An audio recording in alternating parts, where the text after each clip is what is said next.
Good afternoon. We are here at Amaro National High School and we're going to interview one of the best teacher here, Mr. Roque Lamona. Good afternoon. Sir, can you give a brief introduction about yourself, sir? Hello, I'm Miguel Herrera from Santa Cruz, from Cantar, Santa Cruz.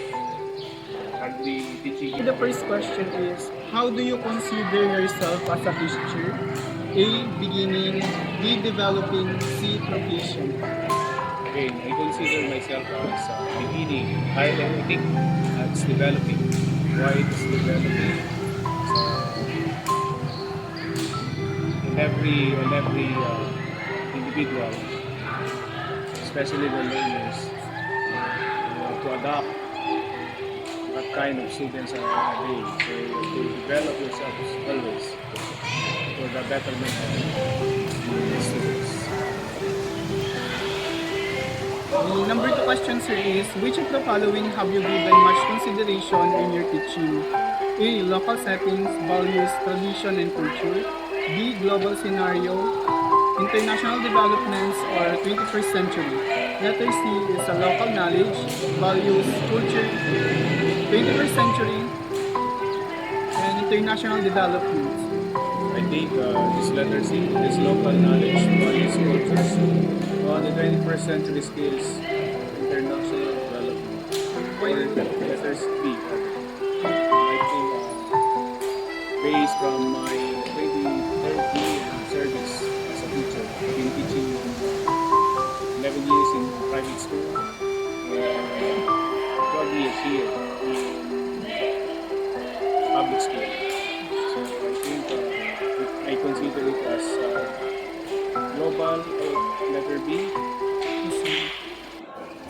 global scenario, international development process century.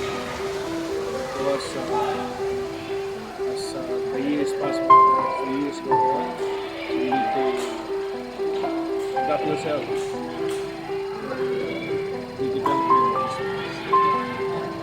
The number two question is where you are teaching, what do you like the most? A. The learners, B. The learning environment, or C. The food. I think it is letter B, the learning as a teacher. I think it is more appropriate to teach in the classroom setting where students will learn a lot of things that will inspire them as they continue to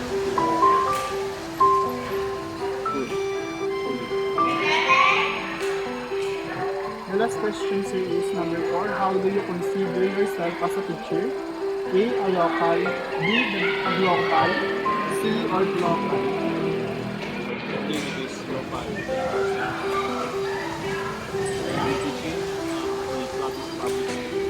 That's why it is local.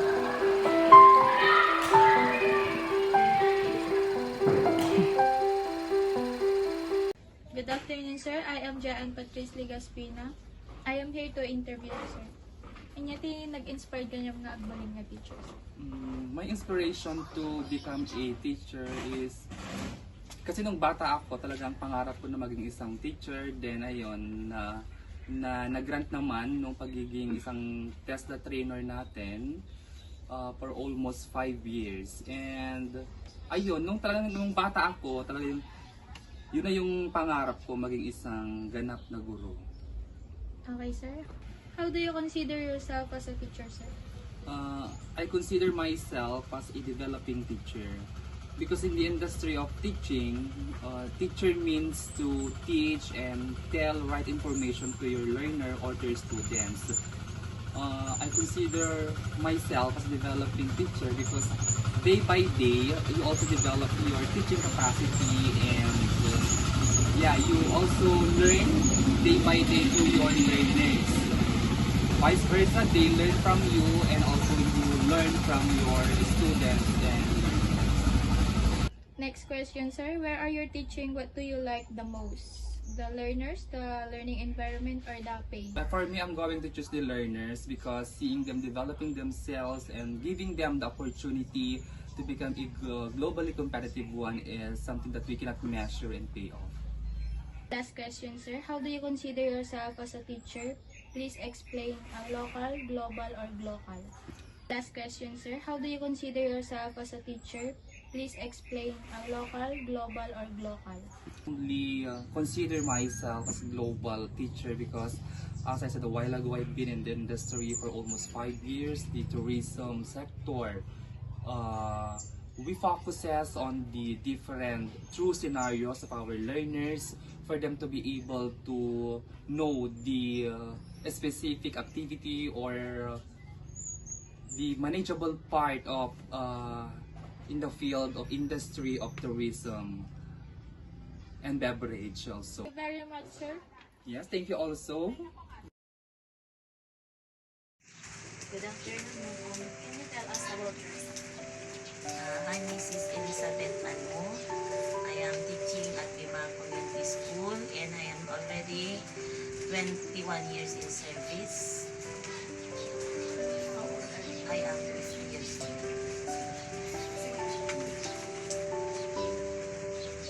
Can you share an experience where you had to manage a challenging Good afternoon, ma'am.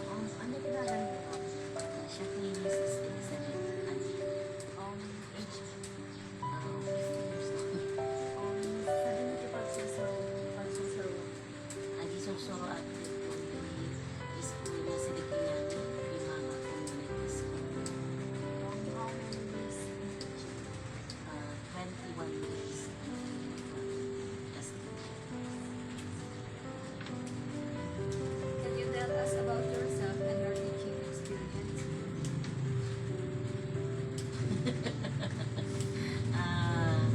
Siguro about myself on my teaching.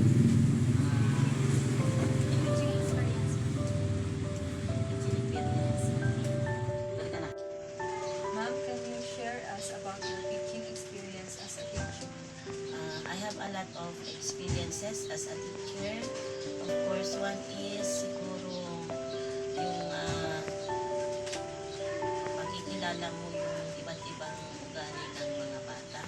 They have different attitudes towards learning. And then, of course, as a grade 6 teacher, ang every year na na-experience ko, lalo-lalo na kapag nagpa-practice na ng graduation song. Ito na naman, iiwan ka na naman. Marami experiences.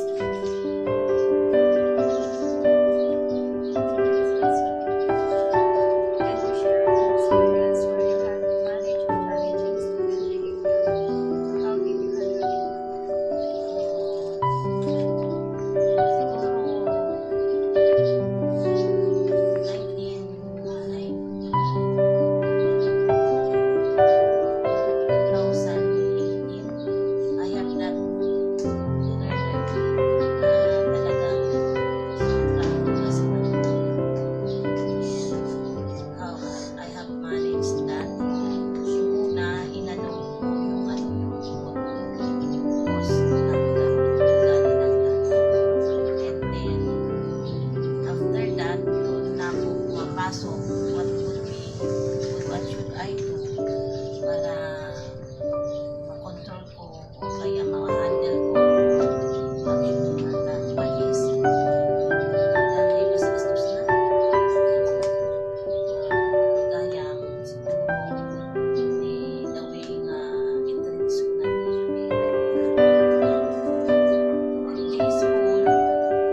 kilala ni mga niya. Dinatay ni Papa na. Kasi ang dami lang ng mga ay di pinag-display na dahil di high school. So, di ko namin kilala. Mga nakalimutan na kasi na naman ito.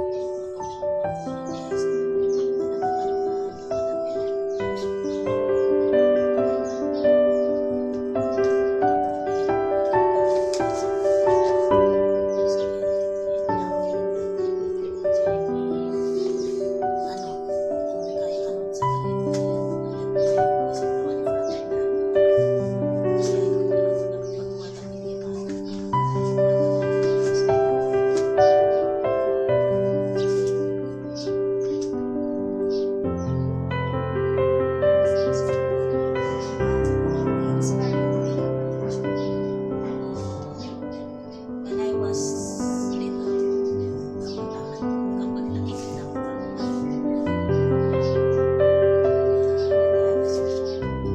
as lang ay when I grew up, still pagmalinan. Until such, makikita ko rin ako sa pati ko pati grade 1. Tapos dito yung balay, marami eskwelahan. Titya-titya na nagtumad. So, surong na kita yung kung siya. Siya nagana. High school lang. Pwede mag-college sa kakasulat.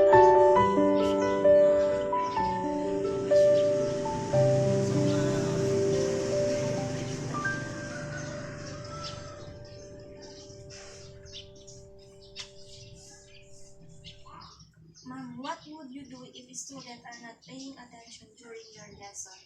During time when I am discussing in front of my learners, nag-theory sa paninipi ang program na masigka. Yung topic na dita, makishare siya. Ating yun ni Ma'am Amin so that ang tumakot pay attention. Paminwaan na kasi tulad ta. Yan. Pag-attention gawin ng parwarang ka. Di ba? Ano pa, ano nga padanunan ti tadlo. At talaga kapag nagiging na po ay klase nagagamit ay sa talaga nga po sa mas na nakakamihan na totally magamitan ng masama yung pagamay niya.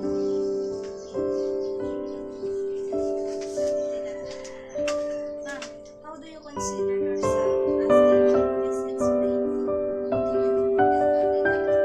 Letter B. Sa DepEd, kapag teacher 1 to 3 and then you are already 10 years in service, considered ka na proficient category. So, with these choices, I consider myself as a proficient teacher. So, ang kanyang proficient. Di pagalit na ko. Di category ni no depend na categorize na kami by years in service mo 10 years and then you are belonging to teacher 1 to 3 consider proficient ka nung pati ko ko na yun kasi wala na din kasi baga to pati PhD din ko di na school professor 21 years nga grade 6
and then culture, ti kunadan hanggang nga makapanaw iti nagapang. Lagi yung balikan na balik ka. Well, so nandun yung values natin, nandun yung ating tradition and culture. But of course, we have to consider ourselves global scenario. Kasi we have to accept the fact na tayo na-categorize na ng 21st century. Globalization yung pinag-uusapan dito. Yan kami, hindi tayo mag-consider datoy. Maiwan at maiiwan tayo. So, hindi tayo magiging globally competitive. Dapat kailangan competitive pa rin tayo globally. Local knowledge, values, 21st century skills, international development. Pasok na dun sa mga sinabi. Although we are globally competitive, but still we have to be localized. Localization and globalization should During our teaching, what do you like the most? And why? The learners, the learning environment, or the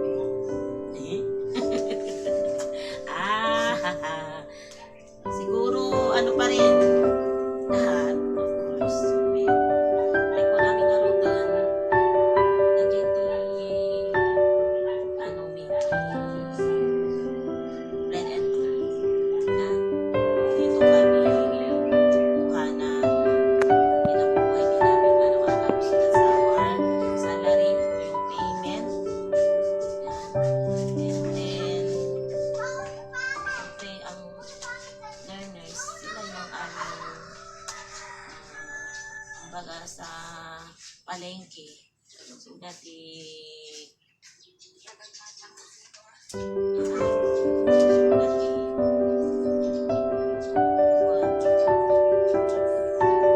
learning environment for my 25 years in service na sana lang. And wala nang hahanapin. Pero wala na nagsilap doon. Dahil siguro pangarap. Dati, di malasa na. Lalo uwi na. Lalo nagiging at dapat siguro gayat na. Hindi ka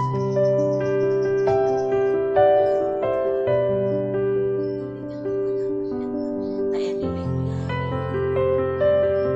sapat namin siguro is because natin ang mamuyaman tama na dyan isang tama na.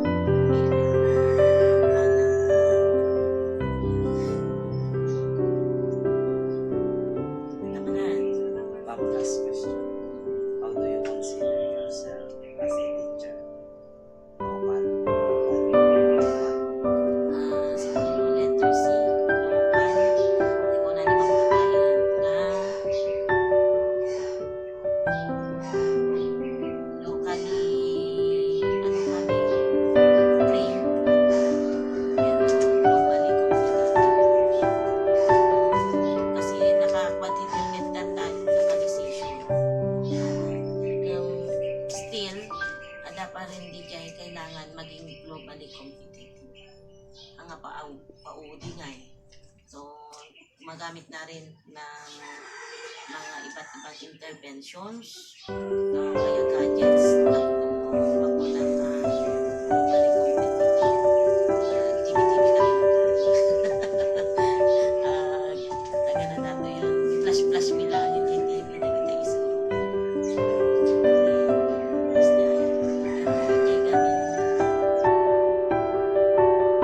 Good afternoon. We're from ISPSC, Bachelor of Arts and Social Sciences students.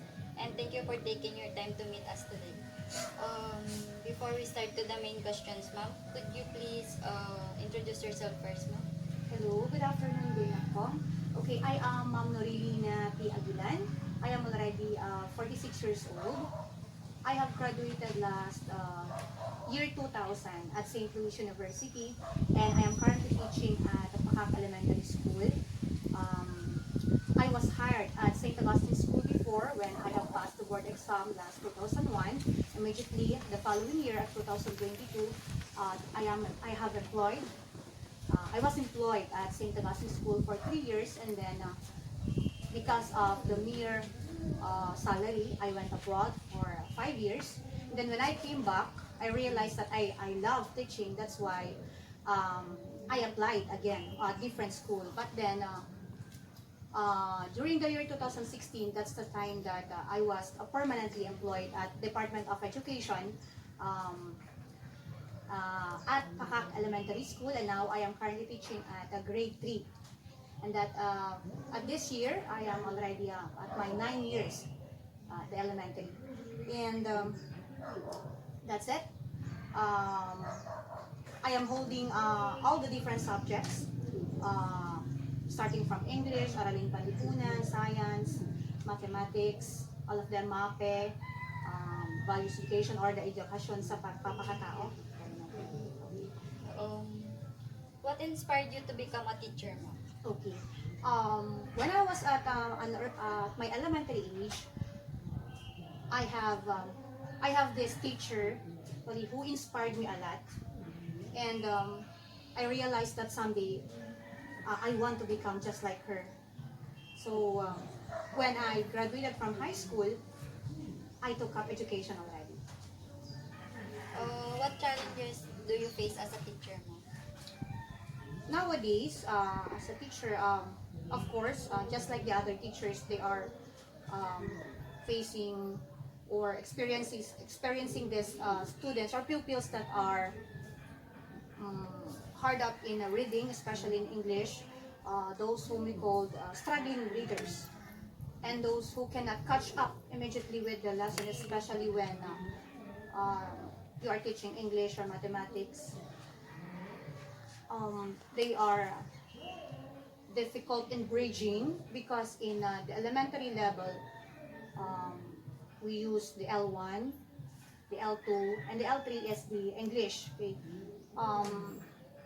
And most of them, since we have this K-12 that K-12 curriculum that we have this subject which we call Mother Tongue, MTB. That's why most of the kids, starting from the kinder to grade 1, the teachers, of course, are speaking in our mother tongue, Ilocano. That's why when they come to the grade 3 level, they are hard up with the English already. And that is where I am very challenged on that part, because on that grade 3 stage, it is where I bridge the Ilocano, the Tagalog, and the English, because when you go to the 4th grade, there will be no more mother tongue. But we will see, because for now, they are, I think, there is already this Matatag curriculum, but there are schedules that I think they are going to change again, or there are seminars that they are, there are schedules for seminars for another kind of curriculum, I think. So we will see if these challenges will be coped up. As a teacher, ma'am, what advice would you give to someone considering teaching? For those who are trying to, or who wants to become a teacher, I can advise them to be more patient, try to look at the pupils as their own children. Actually, when I graduated, during my first years, I tried to level my knowledge to those kids, but then as years goes by, I said, they are just kids. I have my own kids too, so I should treat them as my own also. So if you want to become a teacher, don't look at the salary. You should love salary. You should love these kids. So when you love these kids, you're going to share every knowledge that you have, and also your love to them, so that it is not just the subject, it is not just the lessons that you're teaching them, but you are going to instill in them something that it will stay, yung tinatawag nilang yung matitira sa kanila, na kahit na may mga bagay na nalimutan na nila, yung mga lessons na ganyan, mayroon silang babalikan na, naalala ko si ma'am kasi yung ginawa niya ganito, ganyan. So when you want to become a teacher, it's not just a patience. I said love, no? It's not just a salary, but trying to enjoy, um, trying to embrace, uh, trying to embrace the whole of it, the whole I mean the what you choose, you should try to embrace it so that it's not just the kid who are enjoying, but also you.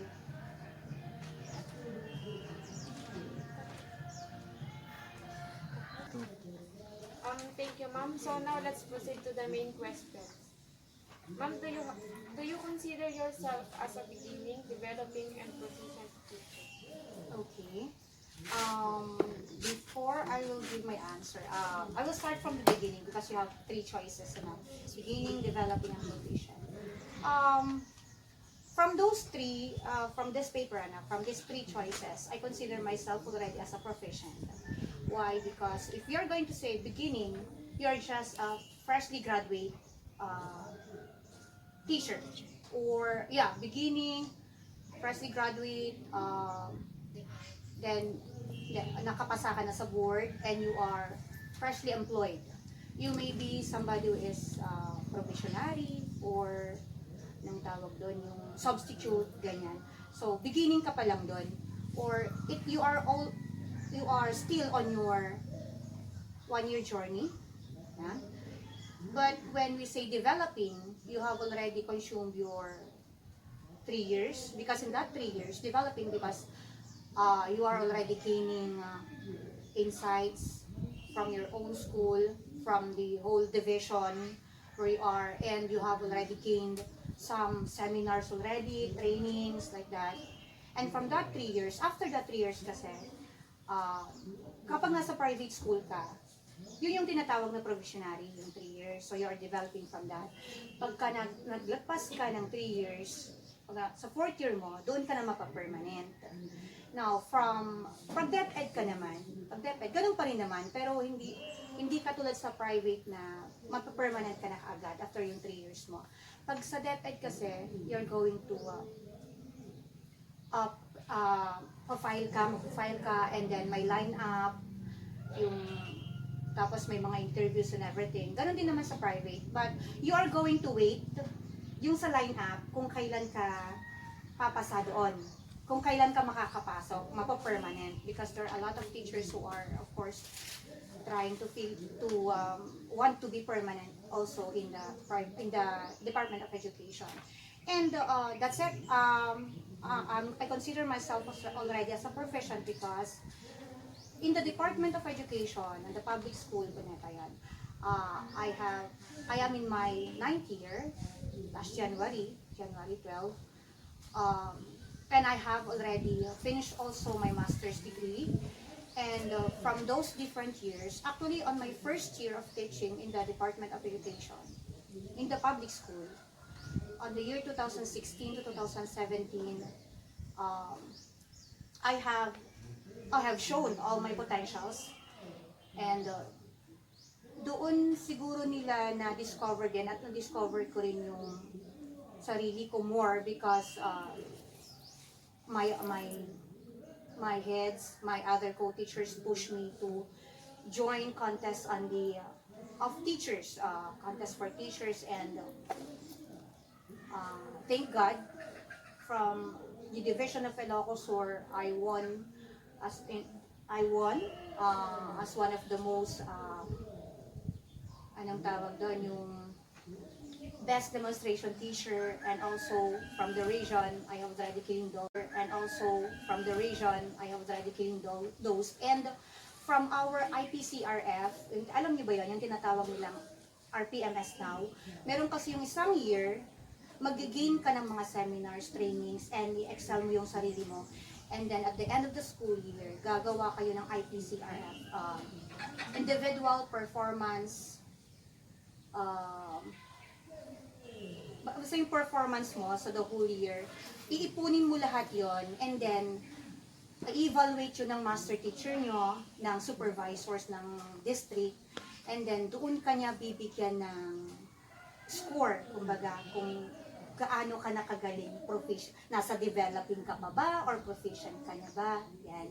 From the education itself, yung nagain ko na, I have already graduated from my master's degree and I have already finished my units on the doctorate. For the past 3 years, kasi nung mga nakaraang nasa 4 point something, kasi yung pinaka full nun, nung 100% nun is 5, pinakamataas. And itong nakaraang 3 years, nung mga nakaraan, mga 4 point, ano naman yun, anong tawag doon, hindi sa average, anong tawag doon, yung pinakamataas na, basta nasa 5 na siya, yung sunod-sunod na So that's why I have already considered myself as a proficient teacher. Ma'am, the second question is... Oh, yeah. Go. Okay. This second question is, which of the following have you given much consideration in your teaching? In the teachers? Okay, from these 3 choices, I pick a letter C. It says here, local knowledge, values, culture, 21st century skills, international developments. Okay, so all of this, I consider it in my teaching. Why? Because, of course, kids, they can embrace their culture locally. First, uunahin muna natin yung local knowledge nila. So, bababa tayo dun sa, dun sa level nila. Ito yung tinatawag nila na contextualization. So, kahit kapag gumagamit ka ng mga materials like, pag sinabi mong tama raw, wala namang tama raw dito, so why not use the Carabao, di ba? Or the cow, yun yung nakikita nila. So, local knowledge muna tayo. And then, of course, try to instill in them the values. The values that we have already, from the past already, and yung tradition na natin na hindi nawawala, mayroon yung mga values na kailangan nating lahat, yung takot natin sa Diyos, pagsisimba, yung pagrerespeto sa mga matatanda, all of those. So, kailangan din nila yon and embrace the culture na sabi ko nga, huwag dapat wawalahin yung mga yon dahil yun yung nagpapabuti sa isang tao sa kanilang paglaki. And of course, sabi dito, 21st century skills, para maging competitive yung mga bata na yon kahit nasa elementary level pa lang sila. Kailangan na nila ito. Katulad ngayon, we have this booming internet, mga social media, everything that is around them na nila sa social, media. O nga, okay. Kailangan natin gumamit ng mga materials, yung mga, just like the PowerPoint, gamitin natin yung laptop, yung PowerPoint, gumawa tayo ng mga instructional materials na mag-i-enjoy sila habang nanonood or what, nakikita na nila yung mga, hindi lang yung nasa isip na lang nila, para kapag pumunta man sila sa ibang place, kahit bata pa sila, at least na-challenge na sila. Hindi sila napag-iiwanan sa mga development. And then, international developments, of course, they should know also what is happening,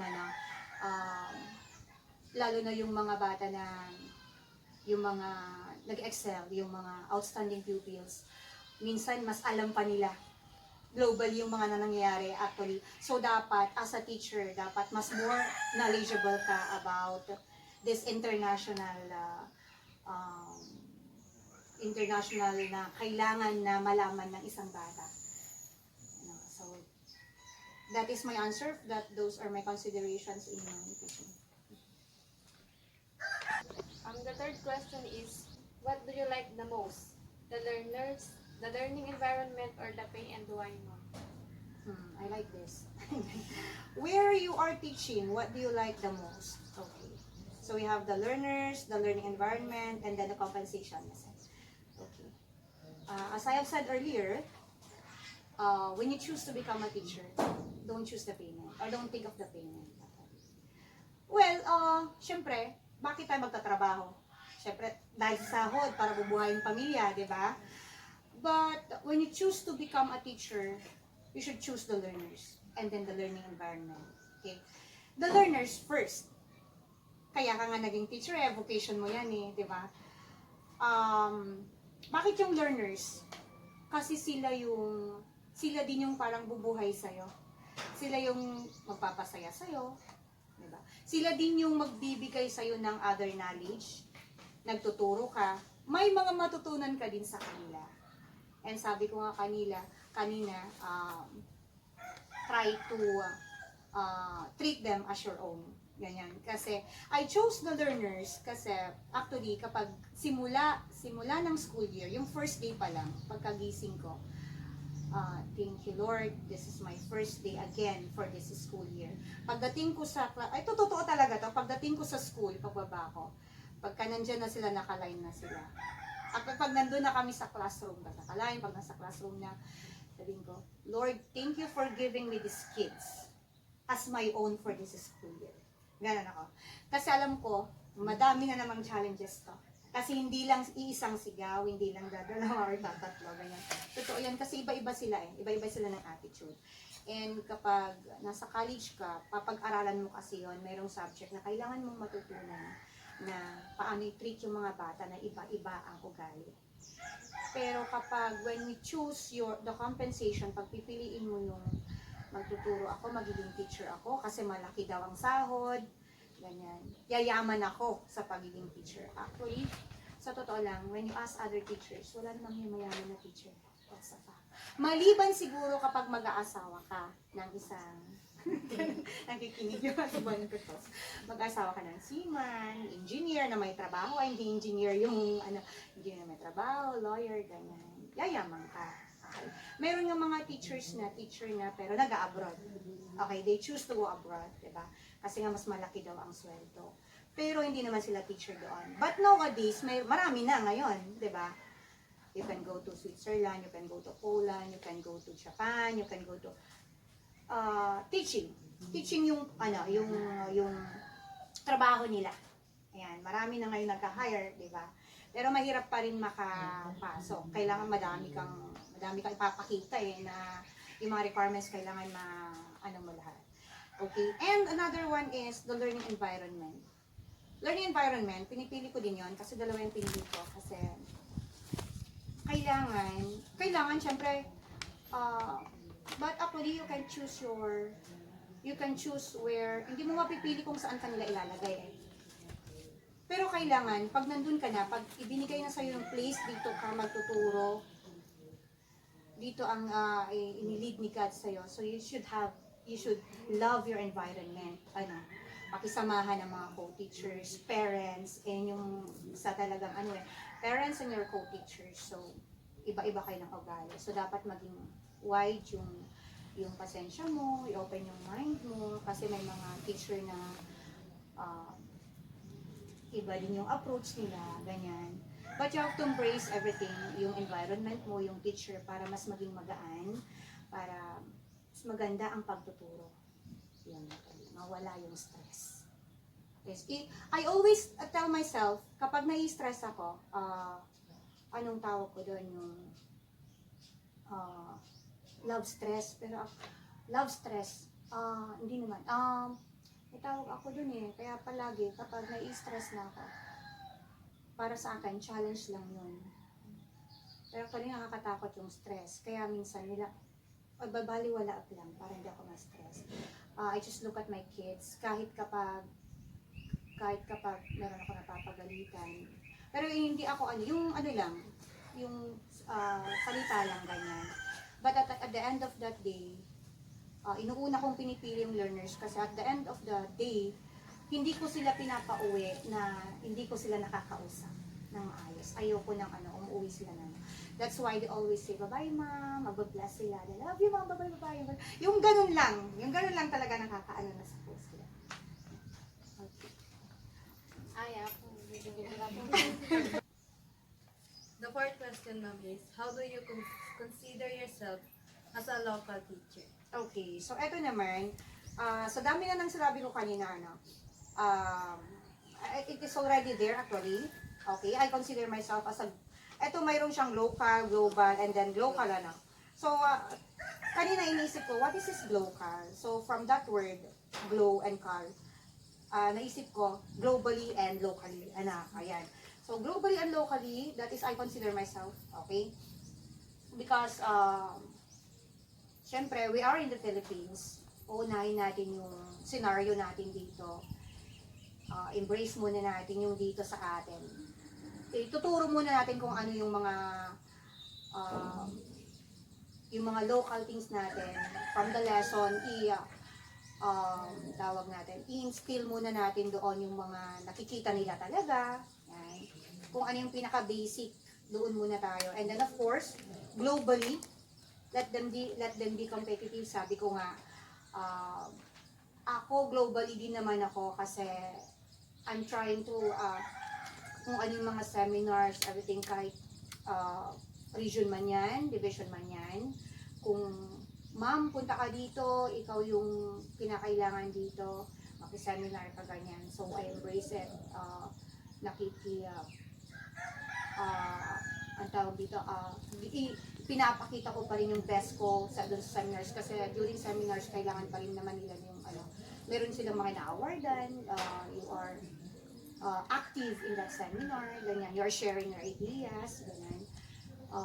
Globally kasi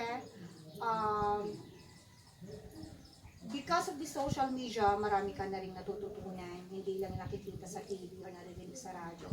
So you can search everything, you can add other things globally from the local lessons na ituturo mo dun sa mga bata. Ganon din sa'yo.